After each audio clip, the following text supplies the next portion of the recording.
Greetings, members, one and all of the Salivation Nation. Will Bitcoin replace gold? Let's explore!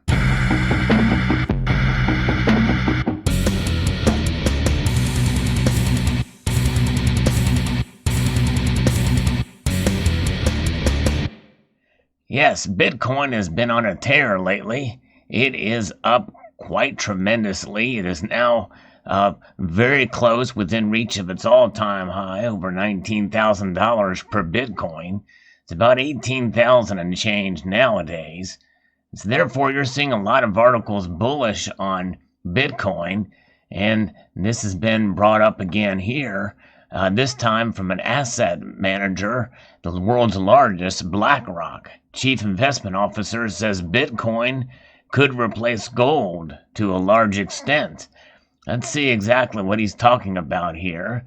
He says, because it's so much more functional than passing a bar of gold around. Very interesting indeed. It is something to be said here. This is not a whole lot to this, but he spoke during CNBC Squawk Box on Friday.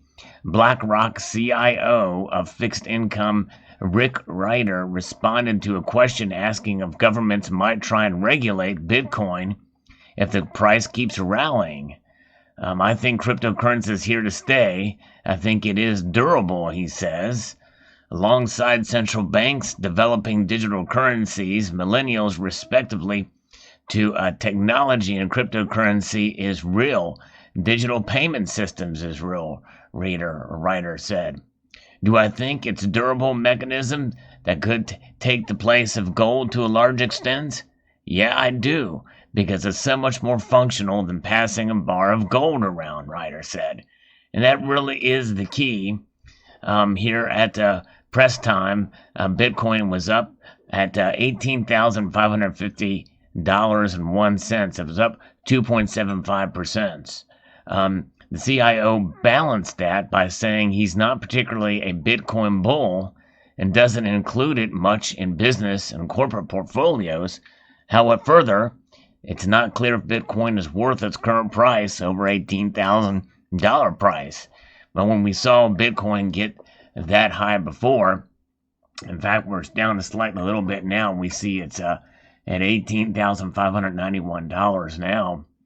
But with these other cryptocurrencies rising and the like, it does make you wonder, what's going on here? I mean, we did see Bitcoin get up to very high prices and then fall back dramatically, all but crashed essentially over a period of months took before we saw that occur.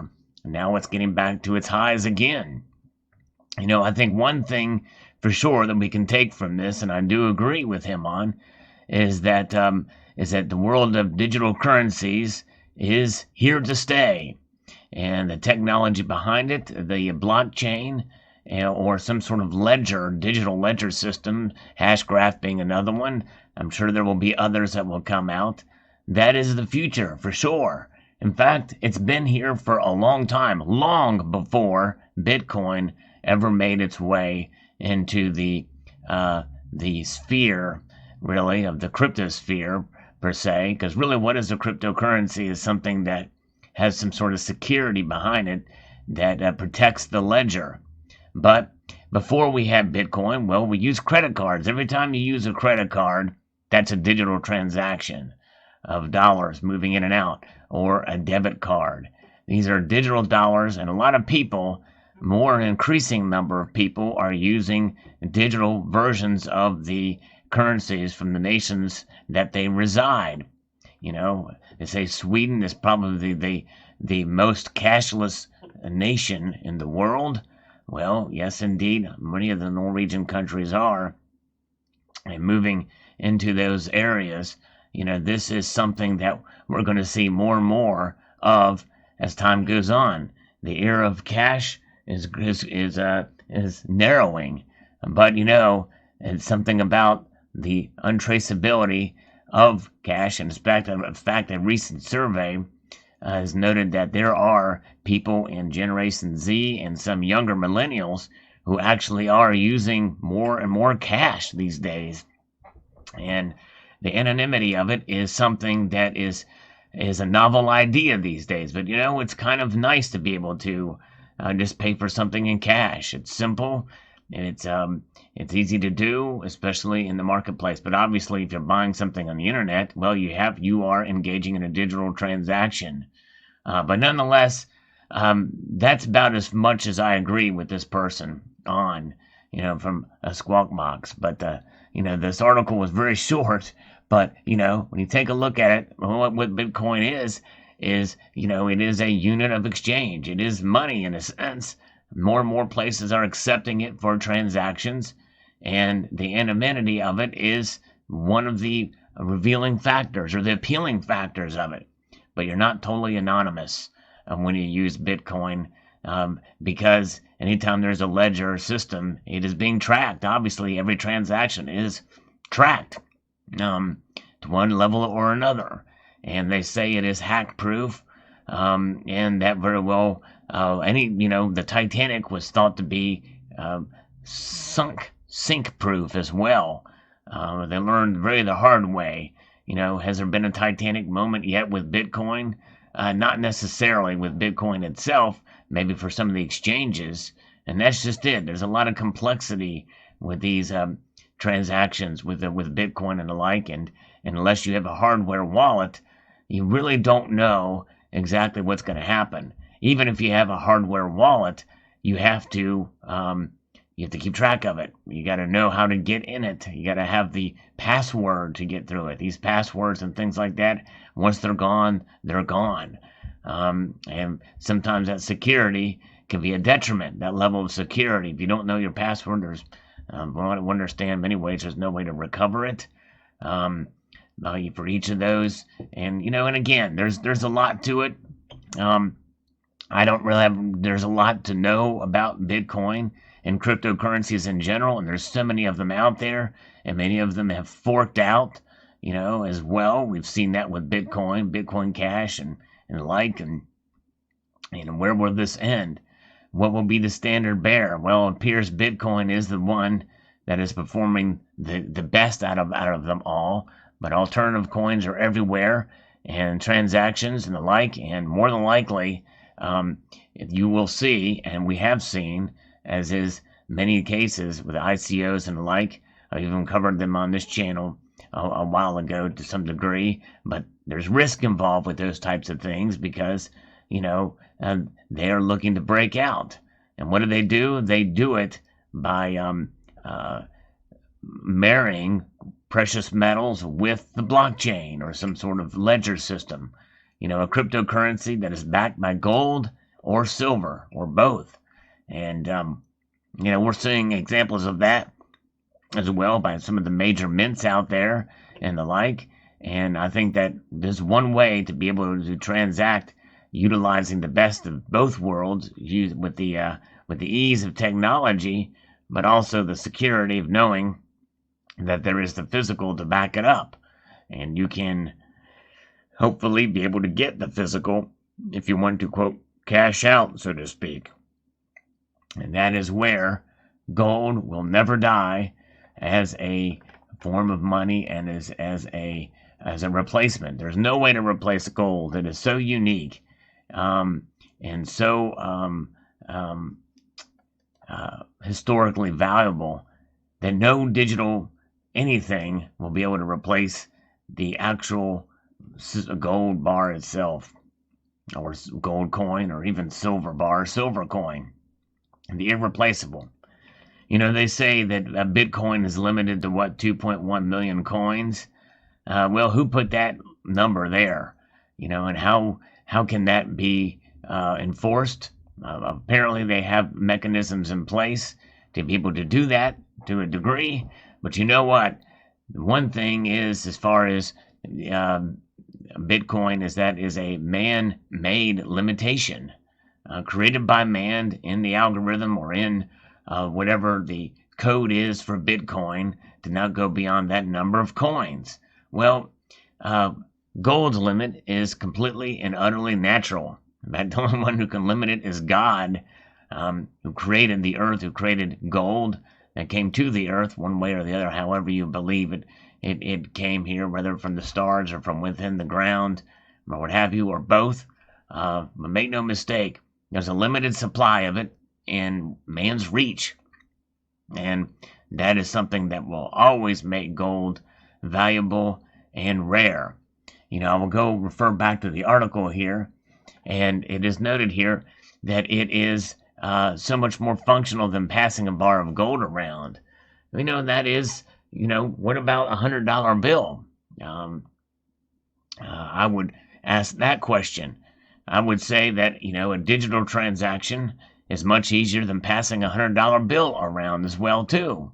And especially if you're going to buy something on the internet, you're not going to use gold. You're not going to use paper currency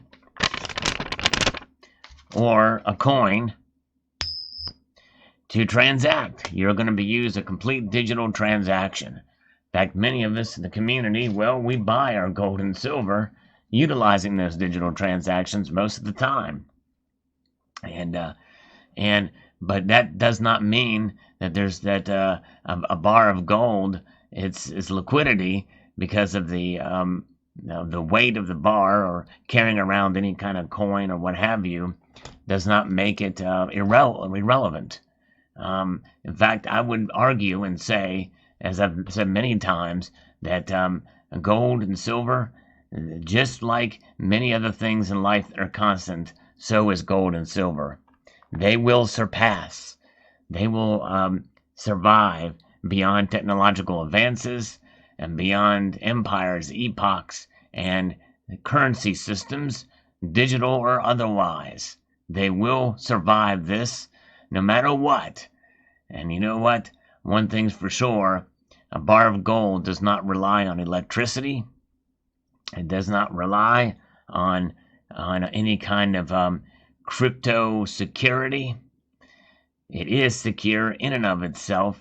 Both metals are quite unique, and anybody with a discernible eye or a basic level using a basic modicum of testing can verify the authenticity and the security of those metals.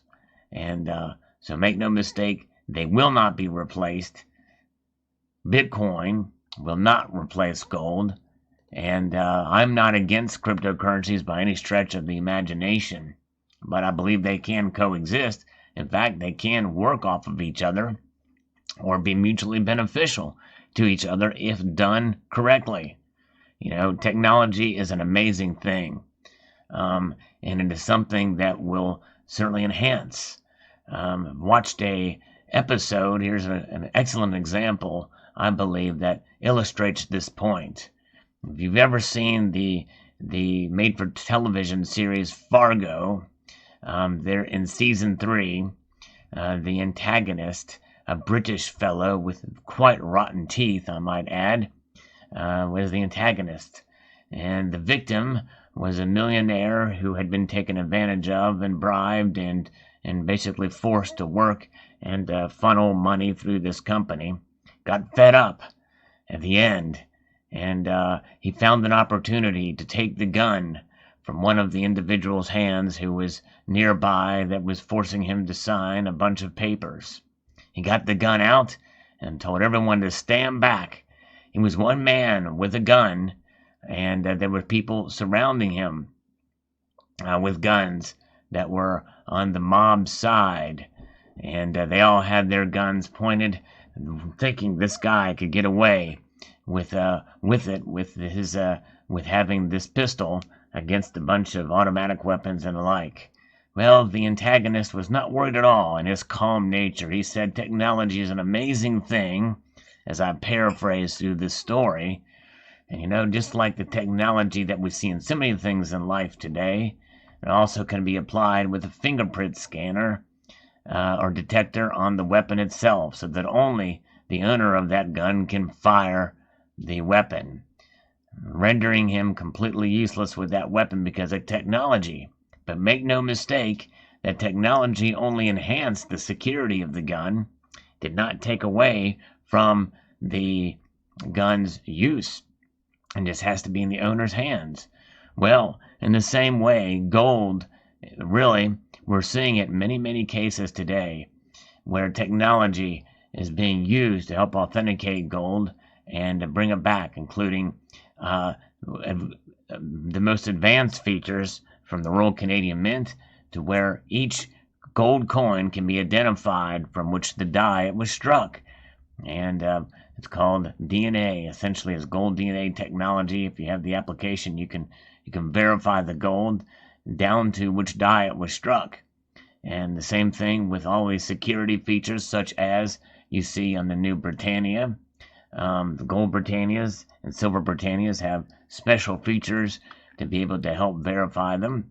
And you've seen that in technology and gold and silver coins to have that technology to be able to verify it.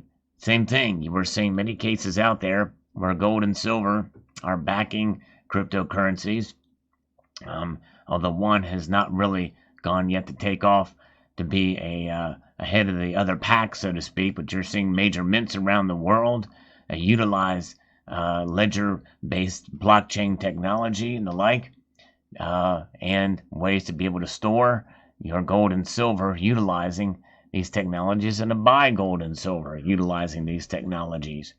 So they aren't mutually exclusive. They can work hand in hand, and but nonetheless, I don't think it was a wise thing, or I don't think it was necessarily a smart thing to say, to be such a simpleton type of response to say that crypto is so much more functional than passing a bar of gold around. Therefore, it could never replace it, for the reasons I've mentioned. So very interesting indeed. Post your thoughts in the comment section below. Will Bitcoin replace gold? I don't think so. What do you think? I want to extend a multitude of gratitude to you all for taking the time to watch this video. I want to encourage you to please rate, share, comment, and subscribe.